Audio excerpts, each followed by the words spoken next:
They say a man builds a business to hand it down. What they don't tell you is what happens when the person you hand it to forgets who built it. My name is Dennis Calloway. I am 63 years old, and I have been in commercial landscaping and grounds maintenance since before my son was old enough to hold a rake. The yard on Morningside Drive smelled like diesel and cut grass every Monday morning. That particular combination that gets into your clothes and your truck seats and eventually into the way you think about time. I had a metal shelf in the back office with 28 years of bid folders on it, yellowed at the edges, rubber banded by year. The crew trucks pulled out of the yard at 6:15 every morning. I knew the sound of each engine. I knew which driver ran hot and which one was always 3 minutes early.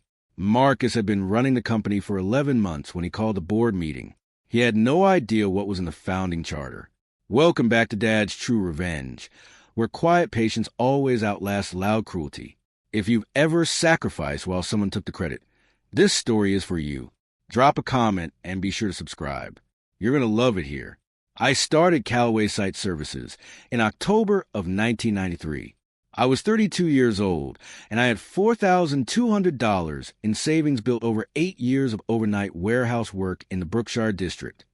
Loading dock, inventory rotation, whatever they needed between 10 at night and 6 in the morning. I bought one used commercial mower from an estate sale in Concord, borrowed a trailer from a man I had worked with on a volunteer landscaping crew, and bid my first contract on a Tuesday, a medical office park on Tyvola Road. I got it. I showed up the following Monday with the mower, the trailer, and no crew. I did the first 3 cuts myself. By the end of 1994, I had 3 commercial accounts and 1 part-time laborer. By 2000, I had 12 accounts, 8 full-time employees, and a lease yard on Morningside Drive that I signed personally and repaved the equipment bay on over 3 weekends with 2 men from that original crew. I poured the concrete myself on the second weekend. It rained on Sunday, and we waited out in the truck and went back to at 4:40 in the afternoon and finished by dark. I kept the company books myself until 2006. Every invoice, every payroll run, every quarterly filing, Sunday nights at the kitchen table with yellow legal pad and a cup of coffee. My former wife, Margaret, used to sit across from me with her own work, and we would not speak for 2 hours, and that was one of the things I remembered best about those years. She moved to Raleigh in 2010 after the divorce, and we remained on reasonable terms. She still asked about the company at Christmas. In the back of the company files, in a manila folder I had not opened in years, was the original founding charter. I had drawn up the language myself in October of 1993 with one attorney and a yellow legal pad. A woman named Patricia, who had a small practice on Providence Road, and charged me $340 for the session. We spent 3 hours on it. I told her I wanted to make sure the company could never be taken from me by accident. My own father had lost a partnership stake in a lumber business in 1971 through a poorly worded agreement, and I had grown up watching what that did to him. Patricia Wall typed the final version herself and had me sign it on October 3rd, 1993, at 2:15 in the afternoon. Schedule A was attached, 2 paragraphs, plain language, stating that Dennis Ray Calloway retained 51% of all issued and unissued shares of Calloway Site Services, LLC in perpetuity, irrespective of any subsequent operational or title arrangement, unless transferred in writing by Dennis Ray Calloway personally. I had not thought about Schedule A in a long time. My chest went still the afternoon. I remembered it. Calloway Site Services had grown to 47 employees by the time Marcus joined in 2012. He was 27, recently back from 2 years in Atlanta, where he had worked in commercial real estate marketing, and he had an MBA from UNC Charlotte that he had finished at night while working. I was proud of him for that. I told him so. I introduced him to every client personally, took him on every site walkthrough for the first 8 months, and made sure every foreman knew his name before they knew his title. Marcus was good with clients. He dressed well. He spoke easily. He had a way of making people feel like they were the most important account on the roster, which was a skill I had never had naturally and had spent 30 years developing by force of repetition. What Marcus was less good at were the underneath of things, the equipment schedules, the crew logistics, The specific gravity of a contract that went sideways in August when 3 irrigation systems failed on the same week. I was the one who stayed late on those. I was always the one who stayed late on those. In January of 2022, I gave Marcus full operational authority. His own office in the building I had leased since 1998. His own title, CEO, which I had held until that morning. His own business cards. I moved to a consulting role with a retained title of founder. I was 61 years old. I had run the company for 29 years without a single outside investor. Every expansion funded from retained earnings. I thought it was time. I paid Marcus a salary 30% above what the market would have offered him anywhere else. I had done that since his first year. I told myself it was because family shouldn't have to prove itself to a spreadsheet. My stomach dropped slightly the first time I heard him refer to my company in a client meeting 6 weeks after the handover. I said nothing. I thought it was a slip. It was not a slip. In the summer of 2022, Brianna, Marcus's wife, whom I had known since she and Marcus were dating in their late 20s, began attending company dinners. This was not unusual.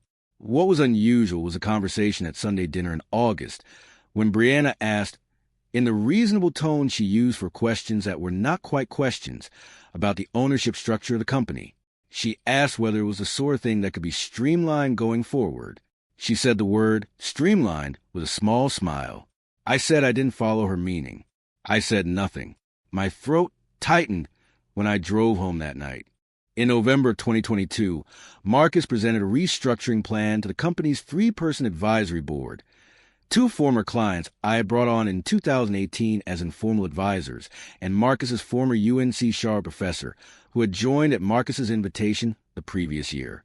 The plan called for a rebrand, a shift toward high-end residential accounts, and, in the 3rd section, presented without particular emphasis, a formal consolidation of ownership documentation to reflect the current operational reality. I read that phrase 3 times, my hands folded in my lap. I did not ask Marcus about it that week. On the morning of March 8th, Marcus sent a calendar invitation to all board members for a meeting at 9:17 a.m. The subject line read, Leadership Structure Review. I attended. I sat in the chair I had sat in for 11 years, at the table I had bought at an office liquidation sale in 2009 for $340. Marcus stood at the head of it. He said the board had discussed the matter thoroughly. He said the company needed to project a unified leadership image for the clients they were pursuing. He said the transition had gone well and that the consulting arrangement had served its purpose. He said, without looking directly at me, Dad, the board has had this conversation. You built something real, but the way you run things, it makes us look small. The clients we're going after don't want to sit across from someone who still does site walkthroughs in work boots. I didn't answer. My breath caught somewhere behind my collarbone. I kept my face still. The 2 former clients on the board looked at the table. Marcus's professor nodded. Marcus said, It's time to step aside. I nodded once. I asked if there was a formal resolution. Marcus said there was. It had been prepared. I said I would need to review it with my own counsel before signing anything. Marcus said that was fine, that there was no rush, that he hoped we could handle this as a family. I said I was sure we could. I kept my face still the entire time. Something in me clicked into place. Not anger, not grief, just a long, slow recognition of what I was looking at. I cleared out my desk that afternoon. 1 cardboard box. I worked through lunch. There was no one left in the building by 11:43 a.m., and I carried the box to my truck and put in the back seat the yellow legal pads, the bid folders from the first 3 years, a photograph of the original crew from 1995, 7 men in front of the first trailer. I put the box in the back seat and drove home on Morningside Drive with the windows down. Before the wound scene had fully registered, I want to say what that company represented in hours. I covered a $214,000 line of credit personally in 2015 when the drought cut commercial contracts by 40%. I sat across from the city procurement officer for 6 months in 2017 to negotiate the NODA municipal contract that tripled our annual revenue. I negotiated that contract in work boots. I drove home that March evening and sat at the kitchen table at 6:03 p.m. with a manila folder in front of me. The founding charter was 7 pages. Schedule A was page 2. I read it once. My chest did something it hadn't done in years. I read it again. Then I called Patricia Wall. Patricia Wall still had her practice, now on Sardis Road. Still the same economical manner. Still the same habit of reading documents twice before she spoke about them. I reached her at 8:52 a.m. on a Thursday, and she said she remembered the charter and asked me to bring the original. I drove to her office and put the folder on her desk at 2:31 p.m. on March 11th. She read Schedule A. She read the resolution Marcus had sent me. She said, "Dennis, did Marcus ever ask you to sign a new ownership document?" I said he had not. She said, "Then this resolution is unenforceable. You still own 51% of Calloway Site Services. You never transferred it. There is no document." My hands went still on the armrests. Patricia Wall retrieved the original founding charter from her own archive files. She had kept a copy, as was her practice, and matched it to mine. The signatures aligned. The notarization was intact. She filed a formal notice of retained ownership interest with the Mecklenburg County Business Registry at 9:42 a.m. the following Thursday. I did not tell Marcus. In the weeks that followed, Marcus moved quickly. He announced the rebrand, Calloway and Partners, which removed my name from the primary mark. In the second week of April, my stomach turned when I saw the new letterhead on a contract that a former client forwarded to me. Marcus told 3 of our longest-standing commercial accounts that I had retired. I learned this from the foreman, a man named Garrett who had been with the company since 2004, who called me on a Tuesday afternoon and said he thought I should know. I kept my voice level when he told me. My hands went still for a moment after I set the phone down. Marcus filed for a lease renewal on the Morningside Drive yard in his own name in early May, the yard I had signed in 1998 and renewed every 5 years since. Something behind my sternum went very still when Patricia Wall sent me the filing notice.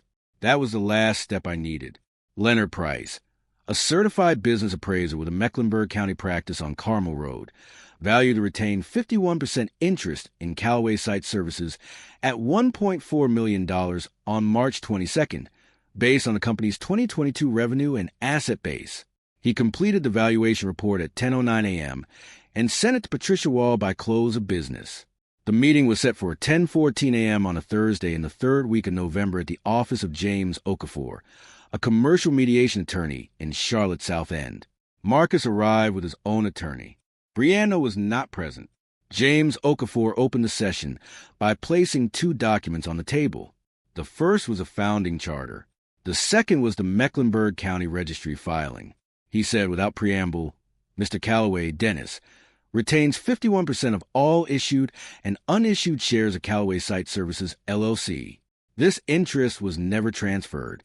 The operational transition of January 2022 conveyed title and authority only. It did not and could not convey ownership without a signed transfer instrument." I didn't move. Marcus looked at the charter. He looked at Schedule A. His face went very still. Not the stillness of composure, but the stillness of a man reading something he had not known existed. His attorney asked for a recess. James Okafor said they were welcome to take one. Marcus looked at me across the table. His throat moved once. I held his gaze. I said nothing. The resolution took 3 months. Marcus elected a buyout. The valuation was not contested. Leonard Price's report was thorough, and the methodology was sound. The final figure, after adjustments for the note of municipal contracts remaining term and the equipment asset base, was $1,380,000. The agreement was signed on February 19th. Marcus retained operational control of the company he had been running. The name revert to Calloway Site Services was not part of my conditions. I let him keep the rebrand. It did not matter to me what the sign said. What mattered was on Schedule A. Dennis Calloway, 63 years old, and the founding charter is in a fireproof box on the shelf in his study on Morningside Drive. A man who knows what he owns never needs to explain it. He started with 1 mower and a borrowed trailer. He did the first cut himself. He knew what he had built, and he knew where he had written it down. His LLC, his schedule, his signature. When Marcus stood at the head of that table and said the words, "step aside," what would you have done? Drop your answer in the comments. If this story moved you, hit that like button and subscribe for more real, raw, and family-centered stories. And as always, thank you for being a part of this sphere.